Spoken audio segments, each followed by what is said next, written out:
Hi, welcome to 23kgold.com. Here we are at Bourbon Street Restaurant and Oyster Bar, one of our favorite haunts in Bangkok. And I'm lucky to be able to bring Andy, our friend from New Zealand, over here to sample the food. And he'll tell you, he'll give you a thumbs up or a thumbs down on the Oyster Bar. 2 thumbs up. Okay. Absolutely beautiful. So we're really having a good time.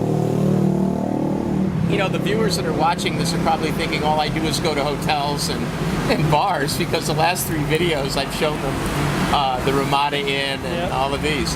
And actually we got together about a week ago at the Ramada Inn Riverside and had a great lunch there on Andy. But it was a lot of fun, and so we wanted to get together again before he left to go back to Australia, or to New Zealand, I'm sorry.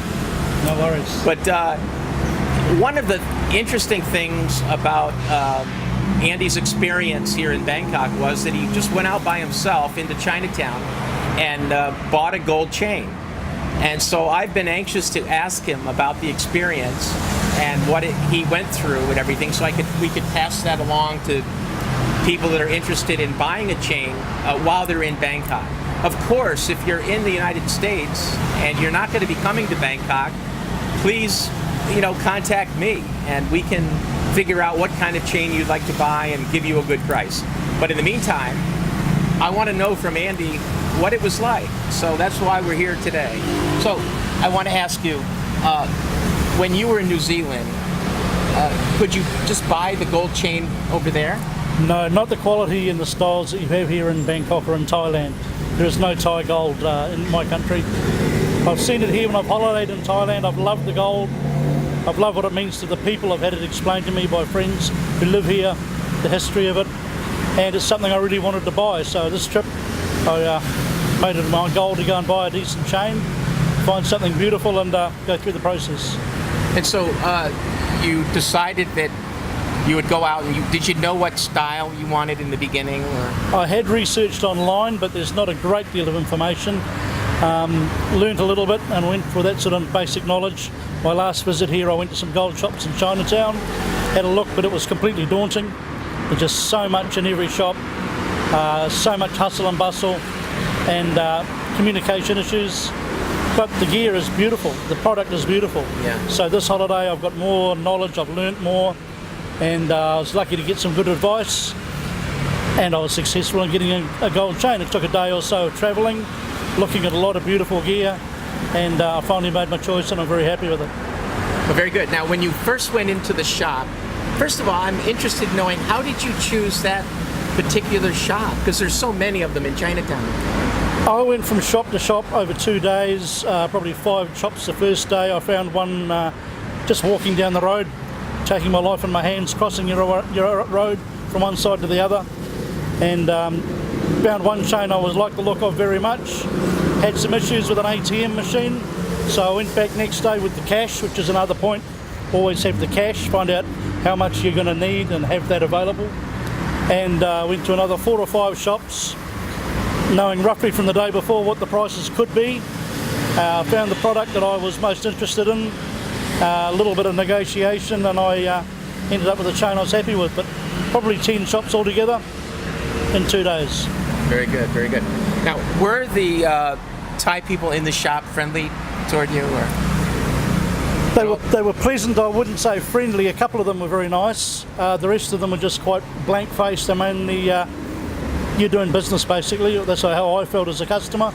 As I said, a couple of people were very friendly and helpful. The rest were just selling a product to a customer. There wasn't a lot of personality involved. But as long as we could communicate accurately, it was a pleasant enough experience. That's really interesting that he would say that, because I have a video clip that I'm going to be showing up in just a minute. When a tourist comes to Bangkok and they're in the market for a gold chain, they might think that it's just easy to go out and go into a shop and buy whatever they want, and perhaps the people speak English. But that's really not the case. In fact, in my travels just recently, I ran into a couple of gold shops that wouldn't even let me in the door. It's somewhat of a mystery, because I had the cash. I wasn't purchasing 1 or 2 baht. I was purchasing for customers, so I was spending a lot of money. And they just waved me off. And this happened at 2 shops in the Chinatown area. Wow. So you have to keep in mind that the gold shops and the manufacturing of the gold is not for tourists. It's not for Western people. It's for the Thai people. And so when they see a foreigner come in, right away they're having to think, oh, I've got to speak English. I have to deal with all of these questions. They would much prefer just to sell you the product and then you're gone. And that's just the way that the Chinese do business. That's how I felt very much. It's a very good description, yeah. Because the Chinese own all of the gold shops, and then the people who actually make the jewelry are the Thais. And so that's their way of, that's the way that they conduct business. Yeah, slightly impersonal, efficient but impersonal. It's not one of yours though. Next visit I'll have one of yours, hopefully, no? Okay. Yeah, we were just having this discussion about Andy's chain, and he has to bring up the point that this chain isn't from us. Well, we're not trying to sell chains to everybody in the United States, okay? That's not what we're trying to do. We're trying to sell a chain to everybody in the world, right? But anyway, Andy says, well, maybe next time I'll buy a chain from you. Well, that would be great. Yep. But anyway, the chain that he did select, the workmanship on it is really nice. And so you happen to have purchased that chain from the most famous gold shop in Thailand. Really? Yeah. Yeah, that is the oldest gold shop in China, in Thailand. Yeah. I had no idea. In fact, if you look at my website, on the page that on chains, the chain page, you'll see a picture of that shop. Oh, really? Yeah.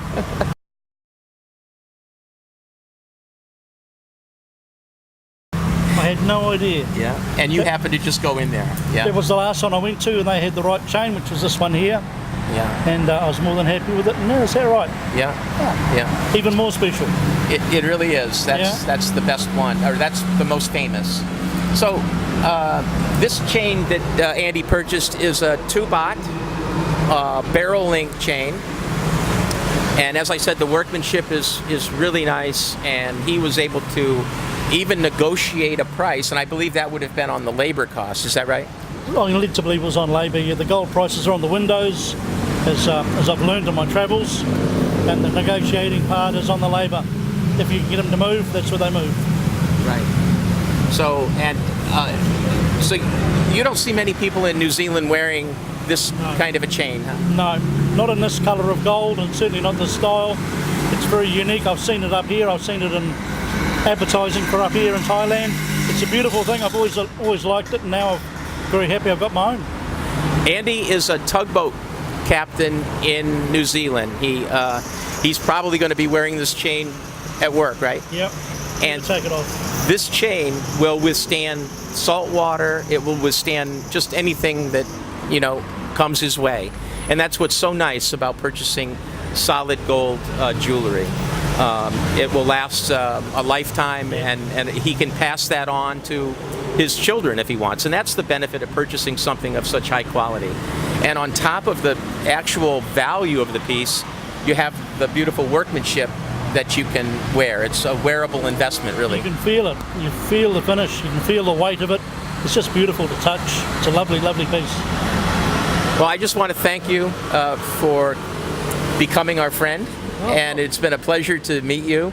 And I wish you fair sailings going back to New Zealand, and I hope that you can come back real soon. I plan to. Tom, thank you very much for your time and your help, and to Pat behind the camera. All the very best to you guys in the future. Thanks a lot, Andy.